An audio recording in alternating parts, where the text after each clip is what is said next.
أعوذ بالله من الشيطان الرجيم. بسم الله الرحمن الرحيم. الحمد لله رب العالمين، وبه نستعين بأمور الدين والدين، ولا عدوان إلا على الظالمين. قال سبحانك لا علم لنا إلا ما علمتنا إنك أنت العليم الحكيم. رب اشرح لي صدري ويسر لي أمري واحلل عقدة من لساني يفقهوا قولي. اللهم صل على سيدنا محمد وعلى آله وصحبه أجمعين. السلام عليكم ورحمة الله وبركاته. Alhamdulillah, baiklah sama-sama kita merafakkan kesyukuran kepada Allah Azza wa Jalla kerana dengan keizinan, rahmat dan hidayah ini kita dapat sama-sama pada malam yang mulia ini untuk sama-sama menunaikan salat fardu maghrib secara berjemaah, dan insya-Allah menunggu kefarduan isyak sedikit sebanyak kita mendengar hadis-hadis Nabi, kalam alim ulama dan ayat-ayat Al-Quran. Mudah-mudahan dia akan menjadi panduan dalam kehidupan kita. Kita menggunakan kitab 40 hadis berkenaan dakwah dan tarbiyah. Kisah yang kita bincangkan pada malam yang mulia ini, tuan-tuan, kisah yang cukup hebat, yang mana kita tidak sangka-sangkakan berlaku, dan dia memberi satu tamparan kepada kita dan juga motivasi kepada kita untuk meneruskan kehidupan kita sebagai seorang mukmin dan memperbaiki kualiti ibadah kita, supaya kita nak bawa ibadah kita ini kita sembahkan kepada Allah Azza wa Jalla. Kerana itulah yang menjadi goal kita, matlamat kita, yang kita selalu dengar khutbah khatib baca, wa tazawwadu fa inna khaira zadi taqwa. Bawalah bekal apa yang kita nak bawa? Takwa. Dan takwa ini kita nak isi amalan kita yang penuh dengan keikhlasan, dan akan diberikan ganjaran yang hebat di sisi Allah Subhanahu wa taala. Kisah ini diceritakan oleh Abu Hurairah radhiyallahu anhu. Ngarang meletakkan kisah ini dalam hadis yang ke-6 berkenaan hadis dakwah dan tarbiyah. Ada Abi Hurairah radhiyallahu anhu anna Amr bin Uqash kana lahu riba fil jahiliyah fakana anna yuslima hatta ya'khuzahu faja'a yawmin Uhud فقال أين بنو عمي؟ قالوا بأحد. قال أين فلان؟ قالوا بأحد. قال أين الفلان؟ قالوا بأحد. فلبس آمده وركب فرسه ثم توجه قبله. فلما رأى المسلمون قالوا إليك عنا يا عمرو؟ قال إني قد آمنت. فقاتل حتى جرح فحمل إلى أهله جزيحا. فجاءه سعد بن معاذ فقال لأخته سليه حمية لقومك أو غضبا لهم أم غضبا لله؟ فقال بل غضبا لله والرسول، فمات فدخل الجنة وما صلى لله صلاة. Tuan rahmat Allah Subhanahu wa taala.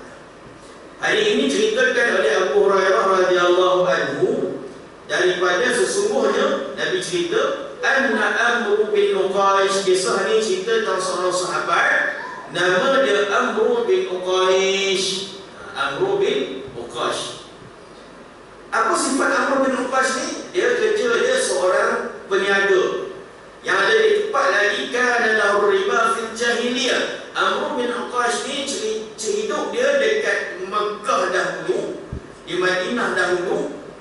Perang Uhud, kerana perang Uhud ni nanti di Madinah. Amr bin Uqash ni dia punya pekerjaan ialah cedi.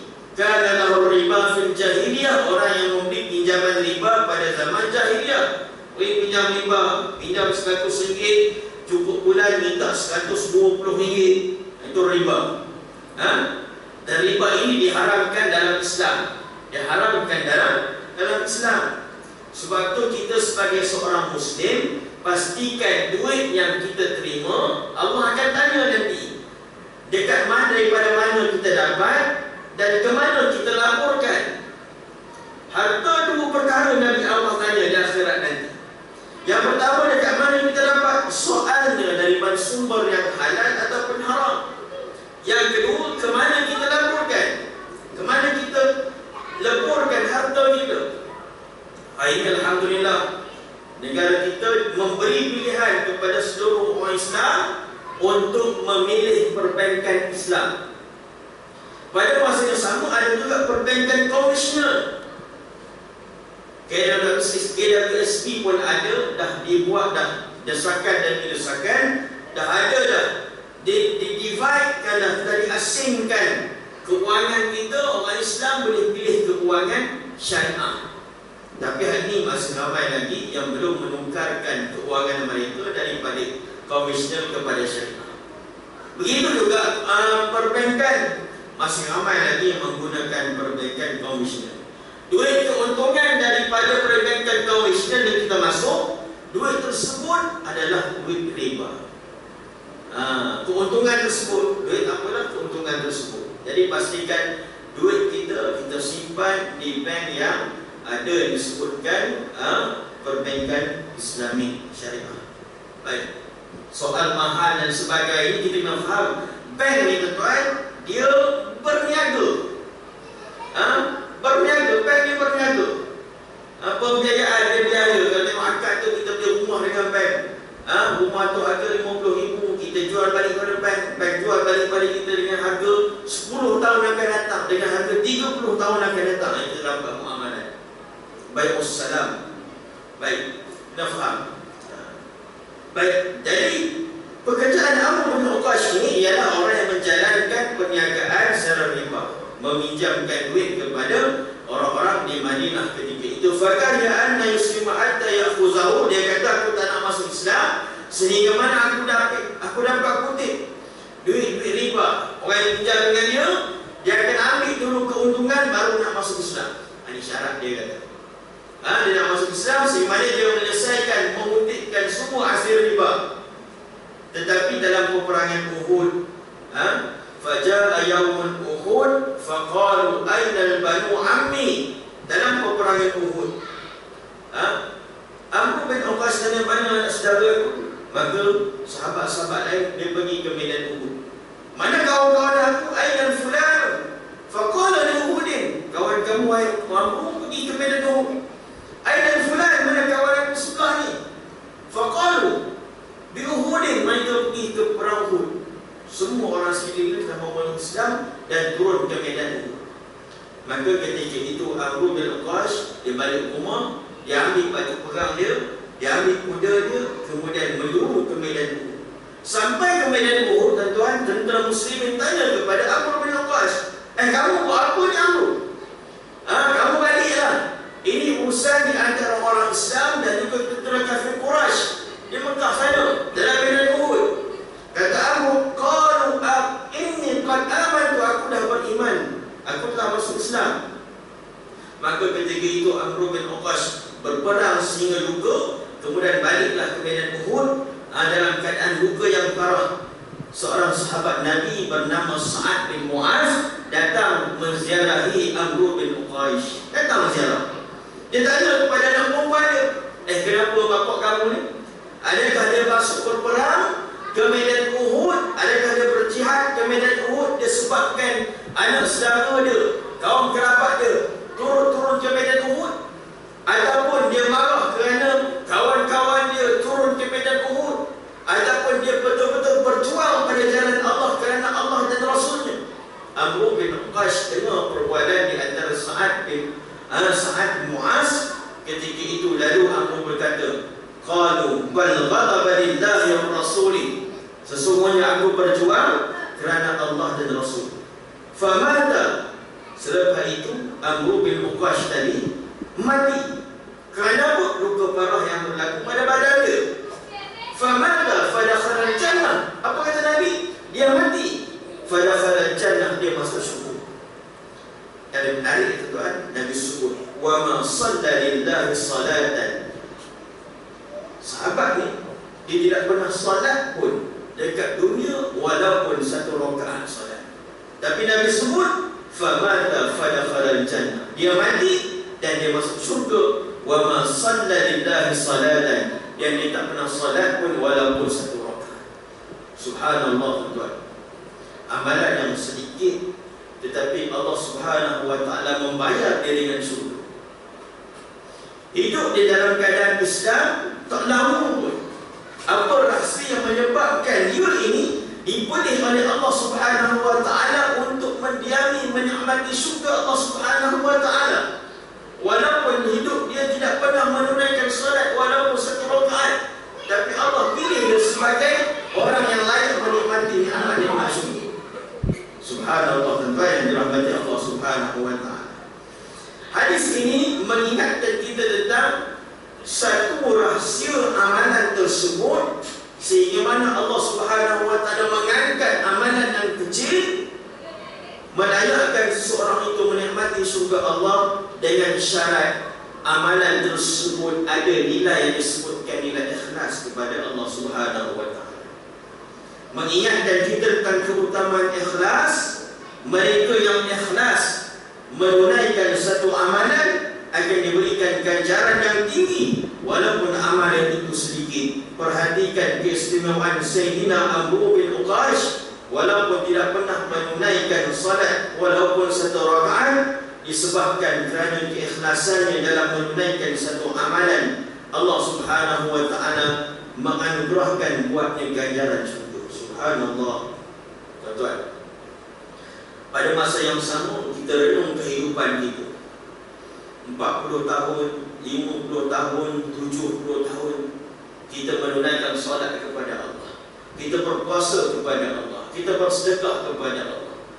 Adakah amalan-amalan kita yang kita buat hari ini mampu melayakkan kita untuk menikmati syurga Allah Subhanahu wa taala? Kita renung, jangan kita renung 40, 60, 70 tahun yang lepas. Kita renung seminggu yang kita buat, tuan, seminggu yang lepas. Flashback balik kehidupan kita seminggu yang lepas, 3 hari yang lepas. Adakah dalam 3 hari yang kita buat ini, kita buat satu amalan yang betul-betul ikhlas kepada Allah, yang mana nanti kalau kita mati nanti, kita bawa inilah satu-satu amalan yang akan mengangkat kita untuk menikmati syurga Allah Subhanahu wa taala.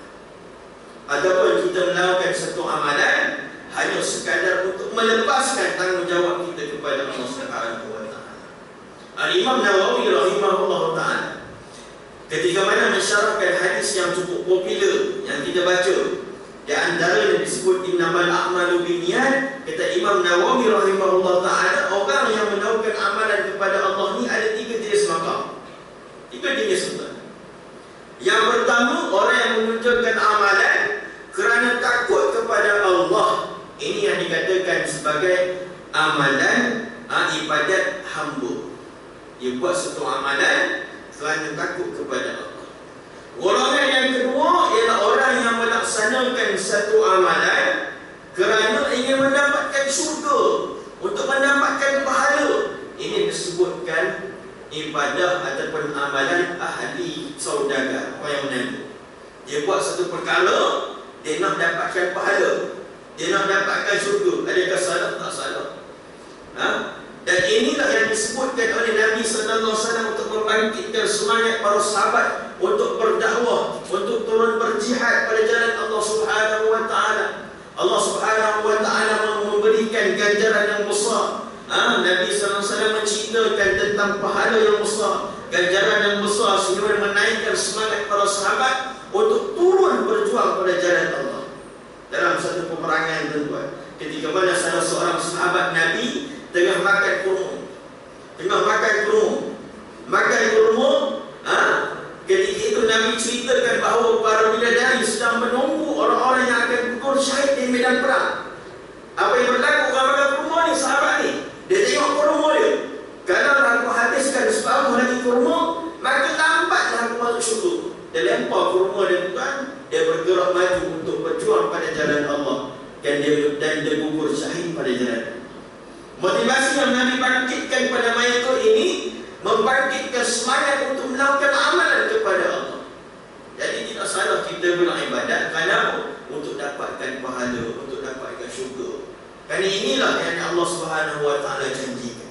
Tapi ada orang yang beribadat, kerjakan satu amalan kerana malu kepada Allah, dan juga kerana dilaksanakan hak kehambaan, membuktikan kesyukuran serta merasakan diri sebagai seorang yang masih berada dalam kecuaian, kebimbangan yang penuh ketakutan kerana tidak tahu amalan diterima ataupun tidak. Amalan ini disebutkan amalan ahli yang merdeka.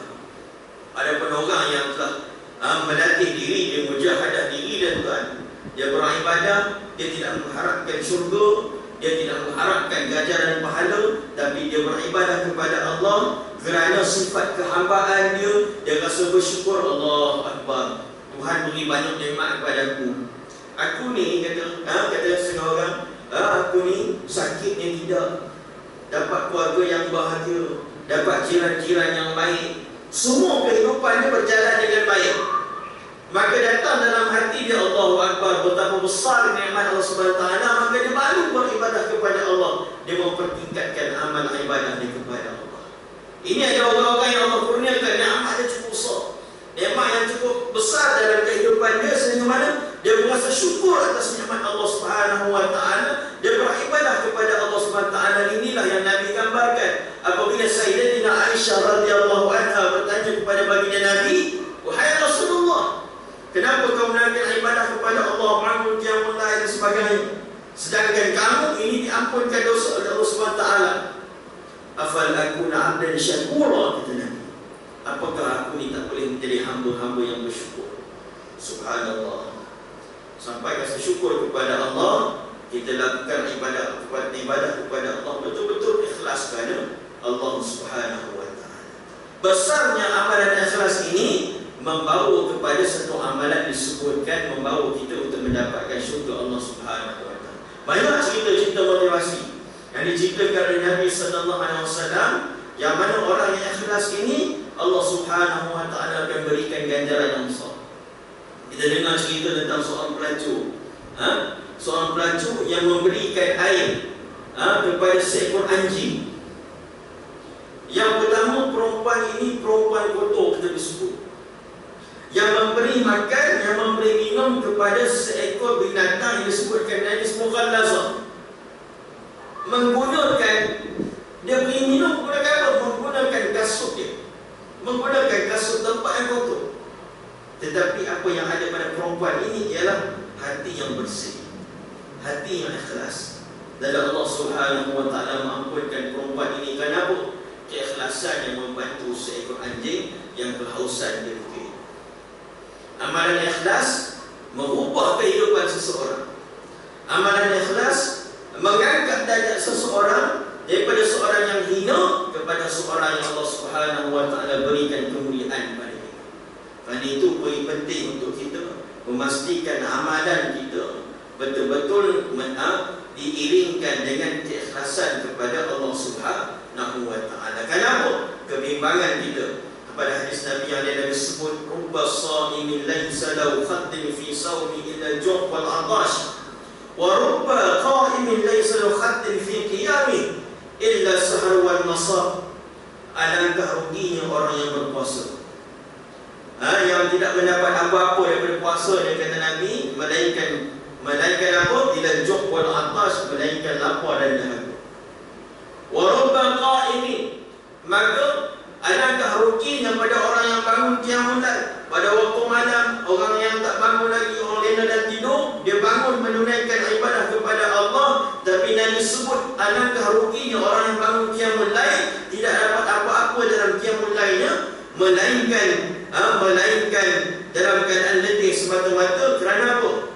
Kerana tidak diiringkan dengan keikhlasan, tak dapat apa-apa dalam kehidupan kita. Maka Allah Subhanahu wa taala mengingatkan kita apabila kita menunaikan salat, dalam doa iftitah ni kita baca, inna salati wa nusuki wa mahyaya wa mamati lillahi rabbil alamin.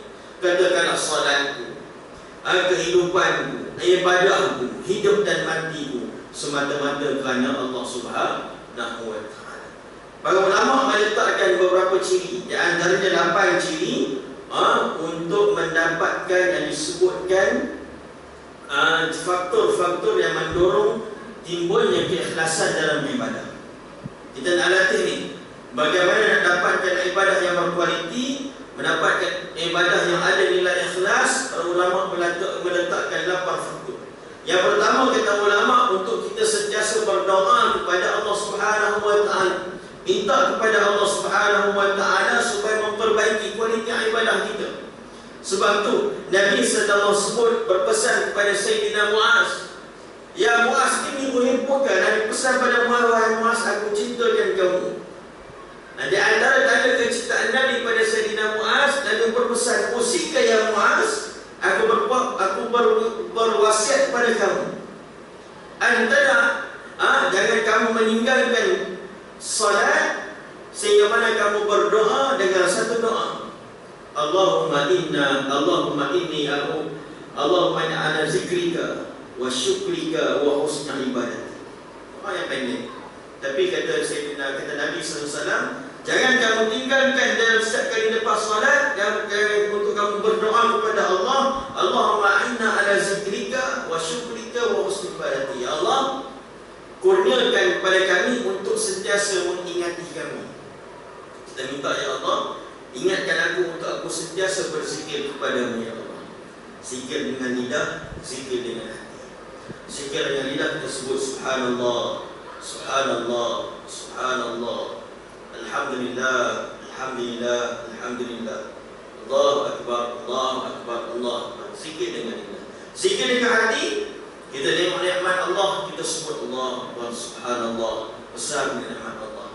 Zikir dengan hati, kita menunaikan ibadat dengan penuh kesyukuran, dengan penuh keikhlasan kepada Allah Subhanahu wa taala. Zikir, ingatkan aku ya Allah supaya aku sentiasa mengingatimu. Wa syukrika, sentiasa untuk mensyukuri nikmat-Mu. Wa husni ibadati, ya Allah, perbaikilah kualiti ibadahku. Sayyidina Umar Al-Khattab seringkali berdoa meminta hidayah daripada Allah dengan satu doa, Allahumma ja'alna amali kullahu salihan waj'alhu liwajhika khalisan wa la taj'al li ahadin fihi syai'a. Ya Allah, jadikan seluruh amalku, semua amalan yang kita buat, kita keluar pergi bekerja, kita sembahyang, kita berpuasa, kita bersedekah, kullahu salihan, seluruh amalan solehku ini diterima. Waj'alhu liwajhika khalisan, jadikanlah segala amal hidup ini ikhlas kerana-Mu. Wala taj'al li ahadin fihi syai'a, dan jangan engkau jadikan padanya sesuatu pun yang bertujuan selain daripada-Mu. Kita minta kepada Allah supaya jangan kita buat amalan ini untuk mendapat pujian daripada manusia, untuk mendapat penghargaan daripada manusia. Jangan semata-mata kerana Allah SWT. Yang pertama, berdoa supaya Allah kurniakan keikhlasan dalam hati kita. Yang kedua, kata ulama, untuk mendorong hati kita ikhlas dalam ibadah, yang kedua, ihfa'ul amal, menyembunyikan amalan. Menyembunyikan amalan. Setiap orang itu menyembunyikan amalan yang disyariatkan padanya, keutamaan disembunyikan, maka ia lebih tinggi harapannya untuk diterima dan lebih agung kadar keikhlasannya. Orang yang sembunyikan amal ini lebih besar potensi untuk Allah terima, dan lebih besar potensi untuk mendidik diri kita untuk ikhlas kepada Allah. Sembunyikan amal, kan? Tapi dengan dunia media sosial ini, semua kita nak tayang, betul? Semua kita nak tayang. Ada orang cakap, kadang-kadang sebab Allah sebut dalam Quran, sedekah yang dizahirkan baik, sedekah yang disembunyikan baik. Tapi sedekah yang kita buat dalam diam itu lebih baik. Sedekah yang kita zahirkan itu baik, tapi yang tak baiknya diam-diam tak sedekah. Itu yang tak baik. Dalam diam dia bersedekah, itu yang terbaik. Ataupun dia bersedekah untuk dizahirkan, untuk bagi motivasi orang tengok, pun baik. Kan? Sekarang kita macam-macam orang yang membantu NGO dan sebagainya, kita kena zahirkan, orang nak tengok betul tak ni buat. Kita kena zahirkan supaya orang lagi bersemangat untuk melaksanakan, mengikuti. Man dalla khair falahu ajri ma'udi. Tunjukkan kebaikan, orang berminat, dan kita dapat pahala atas kita tunjuk kebaikan kepada orang lain tersebut. Tunjukkan kebaikan, syiar. Macam kita buat korban baru ni, korban syiar tuan, kita kena tunjukkan. Ada dah 2-3 orang dalam netizen, dalam Facebook kita ni, kita bahaya normalisasi hari ini dengan pelbagai isu semasa yang ini. Dia buat pandai, dia kata korban-korban ni kesian lempu dan sebagainya. Tak boleh ke korban-korban ni kita ganti duit bagi orang miskin dengan bagi duit beasiswa ke, bagi duit minyak ke, bagi duit sumbangan ke? Tak boleh ke? Betul? Itu kita buat. Tapi pada masa yang sama, ibadah korban ini merupakan syiar yang perlu kita sahihkan. Kita kena masuk dalam Facebook, kita kena tunjuk bahawa kita ini berkorban kerana Allah SWT, kerana ia salah satu syiar Allah SWT yang perlu kita zahirkan.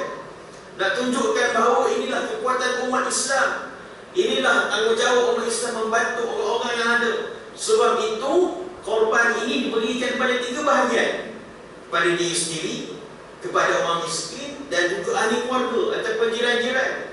Yang kaya boleh dapat bahagian korban, yang miskin pun boleh dapat bahagian korban. Bukan semata-mata orang miskin. Orang kaya boleh dapat korban, dia tak berkorban pun, dia dapat daging korban. Apa dia rasa? Ya, aku ni kaya, aku ni banyak duit, takkan aku tak berkorban. Orang boleh korban lagi kat aku. Dia membangkitkan semangat untuk melakukan ibadah syiar dan rahmat Allah Subhanahu wa taala. Tapi dalam amalan-amalan yang lain, amalan-amalan yang kita buat secara sendirian, diutamakan untuk kita ihfaul amal, menyembunyikan amalan kita. Selawat kita sembunyikan, istighfar kita sembunyikan, Quran kita sembunyikan, untuk menjaga hati daripada ikhlas kerana Allah Subhanahu wa taala. Inilah yang disebut sab'atun yuzilluhumullah fi zilli yawma la zillu illa zilluh. 7 golongan yang mendapat naungan Allah di hari yang menjadi lindungan, yaitu warajulun tasaddaqa bisadaqatin wa akhfa hatta la ta'lamu shimaluhu wa la tunfiqu yaminu. Orang lelaki yang bersedekah dengan sedekah yang benar, menyembunyikan sedekahnya sehingga mana tangan kanan, sehingga mana tangan kirinya tidak mengetahui apa yang diimpakkan oleh tangan kanan. Golongan Allah selamatkan. 7 golongan, salah satunya yang bersedekah tangan kanan tak tahu, tangan kiri tak tahu apa yang diberikan oleh tangan kanan. Baik, sekarang ni mudah kita nak bersedekah tanpa orang tahu, kan? Kita ada Taipei, masjid kita ada Taipei. Alhamdulillah tuan-tuan, masjid kita dalam PKP pun, ketika mana masjid-masjid lain tidak ada keuangan yang cukup, alhamdulillah masjid kita masih ada keuangan cukup. Sebab apa? Ramai yang berinfak dalam keadaan senyap, dalam keadaan sembunyi. Apa ni, kita ada sedekah subuh kan? Kita ada sedekah subuh.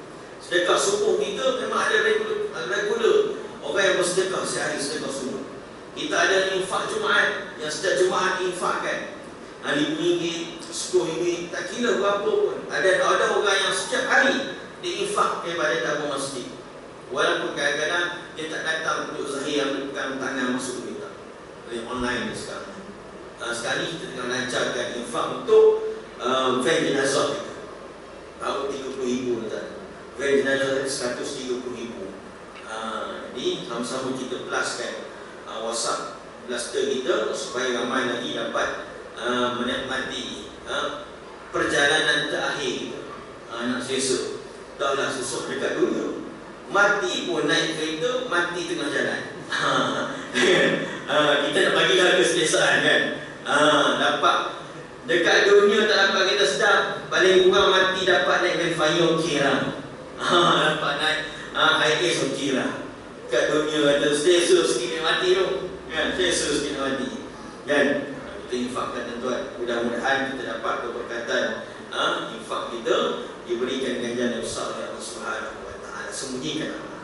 Yang ketiga, an-nazar ila al-amal as-salihin mimman hum fawqaka. Melihat amalan orang yang saleh yang mana mereka berada di atas kita, iaitu amalan orang-orang saleh. Tengok saya Allah, haji itu banyak sarafna dia. Haji itu tengok banyak sedekah dia. Kita tengok kita tak semangat untuk buat amal. Ini berlaku pada zaman Umar Abdul Aziz. Walaupun 2 tahun pemerintahan Umar Abdul Aziz, tuan-tuan, tetapi pemerintahan Umar Abdul Aziz itu cukup keberkatan yang cukup luas. Orang-orang dekat kedai kopi, dia tak tanya semalam bonus apa menang, tak. Dia tanya apa semalam bayang berapa rakaat, bulan ni berapa banyak khatam Quran, puasa banyak. Adakah cakap-cakap ini riak tak? Sebabkan suasana bi'ah, environment orang ketika zaman Umar Abdul Aziz itu, orang yang sentiasa melaksanakan ibadah dan hidup dalam keadaan ibadah, dia kata, alhamdulillah kami bulan ni 2 kali khatam Quran untuk membangkitkan semangat masing-masing. Melihat amalan orang yang berada ke atas. Dalam bab rezeki, Nabi sebut unzur man asfala minkum. Tengok orang yang dekat bawah kamu. Kita ada kereta, tengok orang ada motor dia, alhamdulillah syukur. Tapi bab amal bila tengok orang ke atas. Sebab apa? Untuk bagi motivasi kepada kita. Tengok dia rajin sunat-sunat. Aku ni sunat susah. Tengok rajin dia banyak sedekah. Aku ni kurang sedekah. Tengok amalan orang. Jangan dia tengok, dia tu dah pergi haji dah, tapi sedekah tak banyak. Aku ni belum pergi haji, sedekah banyak. Okey kot, dia kurang sikit pada dia lah. Dia patut lebih lagi. Aku ni kurang sikit. Jangan macam tu. Ada setengah orang, tak pokok Tok Imam pun tak sunat. Ini bukan Tok Imam lagi tak payah lah. Jangan macam tu. Mesti tengok amalan orang ke atas. Tengok dia. Sebab itu saya ulama sebut, bila aku tengok orang tua, aku rasa menginsafi orang tua. Sebab apa? Banyak amalannya. Bila aku tengok orang muda, aku rasa sedih. Sebab apa? Kurang dosa yang dia buat. Aku ni tua dah, banyak dosa yang buat. Tengok macam tu. Kita melihat dengan kita rasa untuklah dia. Kita tengok orang yang ke atas, motivasi orang yang banyak ibadah. Baik. Yang kelima, al-khawf min adami qubulil amal. Rasa bimbang tidak diterima amalan yang dilakukan. Baru ni dengar senang video dia kata, ada semua semai lepas sembahyang, assalamualaikum warahmatullahi wabarakatuh, disebut alhamdulillah. Alhamdulillah. Dari segi logik betul. Alhamdulillah lah kita dapat menunaikan ibadah kepada Allah.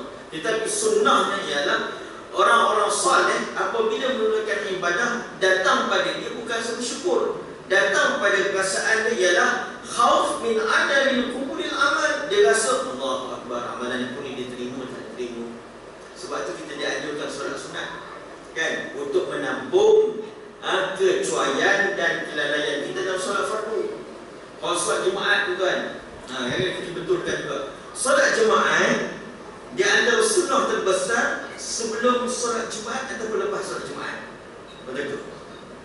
Selepas solat Jumaat, kita datang tahiyat masjid, solat sebelum Jumaat itu bagus. Tapi yang amat dituntut ialah solat selepas solat Jumaat sunat. Itu yang amat dituntut oleh Nabi sallallahu alaihi wasallam. Kita buat fiqh Jumaat. Jumaat ada fiqh khusus tentang amalan-amalan yang kita buat pada hari Jumaat. Hari Jumaat lepas solat Jumaat, amal tutup ialah solat 2 rakaat. Baik. Khauf min adami qubulil amal, kita bimbang amalan kita tidak diterima. Ini ialah sunnah para salafus salih. Dia buat amalan, dia buat sedekah, dia puasa, dia rasa Allahu Akbar, adakah amalan aku diterima? Ulama, saya ingat satu ulama tu, nama dia kata, aku kan dia tanya kenapa tuan guru banyak beristighfar. Dia kata, aku beristighfar di atas istighfar aku sebelum ni. Dia istighfar astagfirullah. Dia kata aku banyak istighfar, kenapa? Aku istighfar atas istighfar aku sebelum. Sebab dibimbang istighfar yang pertama diiringi dengan riak, diiringi dengan sum'ah, diiringi dengan ujub, dan dia beristighfar sekali lagi untuk memadamkan sifat-sifat yang ada dalam hati dia. Subhanallah. Kita ni istighfar ni memujuk. Mujuk istighfar ini. Para ulama dia beristighfar atas istighfar dia. Sebab bimbang amalan dia tidak terima oleh Allah Subhanahu wa taala. Subhanallah. Ini untuk mendidik kita, untuk mendidik hati kita ikhlas kepada Allah Subhanahu wa taala. kullu amalin salih taf'alahu ihtiraku iza amalahu kana khafatan min alal qubul. Setiap amalan yang engkau lakukan anggaplah ia remeh, agar engkau tidak puas hati dengan itu setelah engkau melakukannya, hadirkanlah sebimbang bimbang kerana tidak diterima oleh Allah Subhanahu wa ta'ala. Kita buat amalan kita rasa Allah, solat aku tak cukup lagi, banyak sunat, kita istighfar sebagainya. Baik, itu kelima. Yang keenam, para ulama sebut untuk membangkitkan rasa ikhlas dalam ibadah kita ialah ada mutaksir bi kalamin nas, tidak terpengaruh dengan kata-kata manusia. Orang yang menggunakan taufik ialah orang yang tak terkesan dengan pujian yang ada pada diri. Dia tak terkesan pada dia. Orang puji dia, lah dia. Orang hina dia, lah dia. Dia tak terkesan dengan amalan manusia, ucapan manusia. Orang puji ke orang hina, dia tetap sambung. Keikhlasan dia kepada Allah tak bersama. Inilah yang disebut oleh Ibn Atha'illah Iskandari. Hikam. Kata Ibn Atha'illah, man akramaka innama akrama fika jamila sitri, falhamdu liman sataraka laisa alhamdu liman akramaka wa syakaraka. Kata Ibn Atha'illah Iskandari, barang siapa yang memuji kamu, man akramaka innama akrama fika jamila sitri, orang puji kamu. Pak Haji banyak amalan haji, Pak tengok pakai kepok, tengok pakai sobok, pakai sebab yang Pak. Orang puji kita tengok sebab apa? Sebab tengok zahir kita baik. Tengok kita pakai jubah cantik, kita pakai serban cantik, tengok kita semayang bagus. Orang puji kita kerana amalan kita, orang puji kerana petah kita bercakap, orang puji kita kerana jawatan kita, orang puji kita kerana dengan apa yang ada pada diri kita zahir. Man akramaka innama akrama fika jamila sitri. Kata Ibn Atha'illah, orang puji kamu kerana zahir kamu. Jamila sitri kerana apa? Indahnya Tuhan yang telah menutup aib kamu. Subhanallah. Tuhan yang telah menutup aib kita. Jamila sitri. Zahir kita, kita nampak baik. Batin kita, hanya kita yang tahu. Tuan buat dosa, saya pun buat dosa. Saya ada aib, saya tuan ada aib tuan. Kan?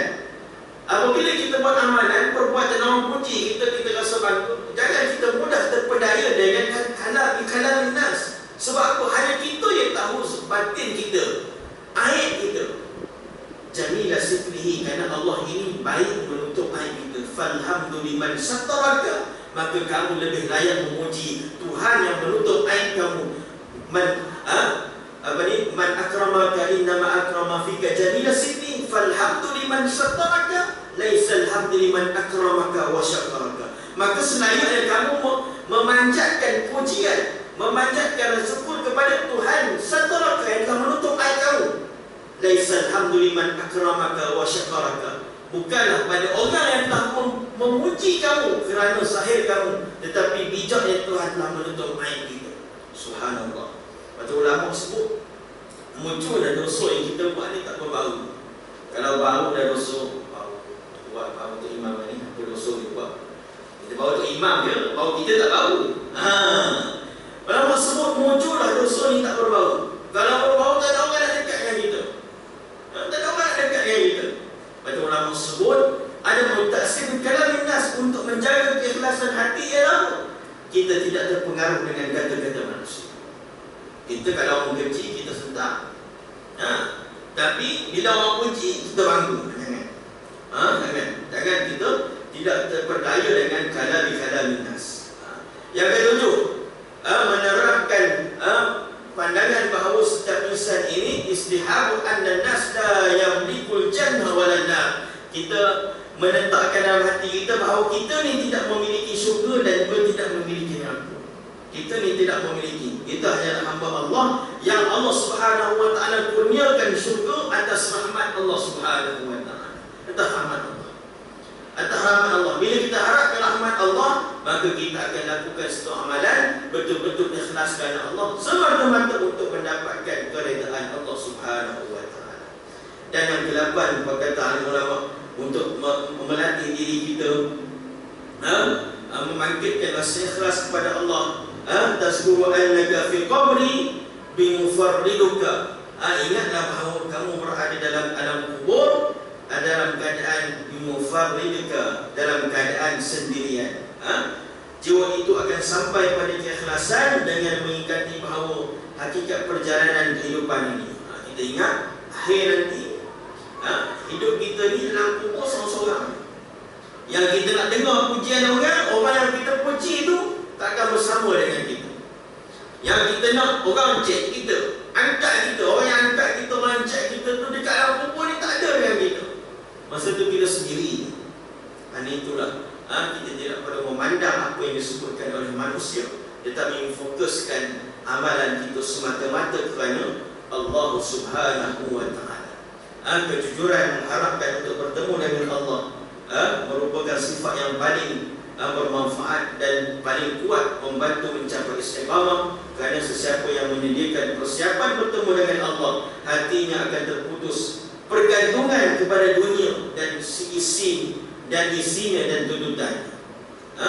Orang yang ikhlas sampai satu tahap dia akan lakukan ibadah kepada Allah, terputus dia dengan pergantungan dunia. Pergantungan, tidak ada mengharapkan. Orang ini disebut orang kaya. Al-ghina ghinan nas, orang kaya hati. Sebab tu Nabi sebut sifat orang kaya ialah orang diberikan satu nikmat, satu gunung emas, nak nikmat gunung emas, senang mengikuti golongan miskin. Apa maksud miskin? Miskin adalah orang yang berhajat. Kan? Dia berhajat, hajat dia tidak cukup-cukup dengan apa yang ada. Dia dapat satu gunung emas, dia berhajat pada gunung emas yang lain. Dia berhajat pada kereta, dia berhajat pada kereta yang lain. Hajat-hajat dia tidak tercapai lagi. Sebab apa? Dia sentiasa berhajat. Orang ni orang miskin. Sedangkan orang kaya ialah hatinya sentiasa cukup dengan Allah Subhanahu wa ta'ala. Cukup qana'ah.